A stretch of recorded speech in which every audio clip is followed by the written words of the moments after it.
Director's Reflections for June 11th of 2023. And this is how the story ended.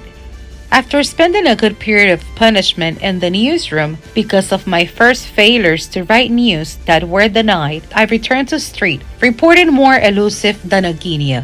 That phase ran luckily without as many setbacks as the initial ones. I felt that I was vindicating myself and that I could continue paddling in the turbulent waters of journalism. Years after the inaugural fiasco that marked the beginning of my career at the end of 1968, when I published a story riddled with inaccuracies about a talk by Dr. Benjamin Viel on contraceptives, fate put me once again in front of the protagonist. Dr. Viel had returned to the country to promote his family planning policies. I was more mature and experienced, and that is why they chose me to cover a conference that he will give to the press. With a combination of little desire and disinterest in meeting him again, I asked the editor to excuse me from going and to send another reporter, but it was worthless. I had to abide by the order. Although I was convinced that in 1968 Dr. Viel had not seen my face, but rather the note published under my signature and that triggered his justified clarification, I felt that I could be recognized. When I arrived at the conference room, Dr. Viel greeted me with great decency and courtesy, as he did with the other colleagues. In my case, he had no idea who he was giving such a warm welcome to. Already in the heat of the press conference, I was the journalist who asked him the most incisive questions on the topics of his domain. Dr. Viel was very enthusiastic about the confrontation and gave me the answers I was looking for.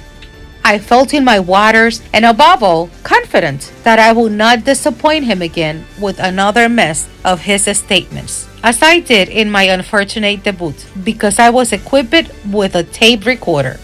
The battery of questions I asked aroused such interest in Dr. Viel that in the end, when the press conference ended, he took me aside and told me that he had something for me.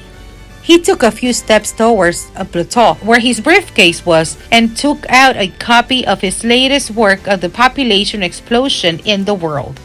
He told me, "Young man, I have been very impressed by the way in which you have questioned me and by your interesting questions. As a sign of gratitude and friendship, I want to give you my latest work in which surely you will find more answers to satisfy your concerns.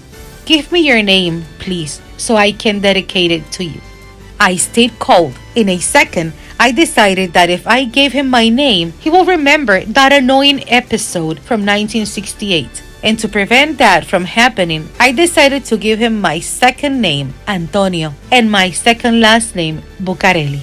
And so, Antonio Bucarelli and Dr. Benjamin Viel Vicuña close a bitter chapter of their lives with a book that I treasure in my library, with the compliments of a recognition that the novice Miguel Franjul would never have received in 1968. For Listín Diario, voiceover and translations by Indira Rodriguez.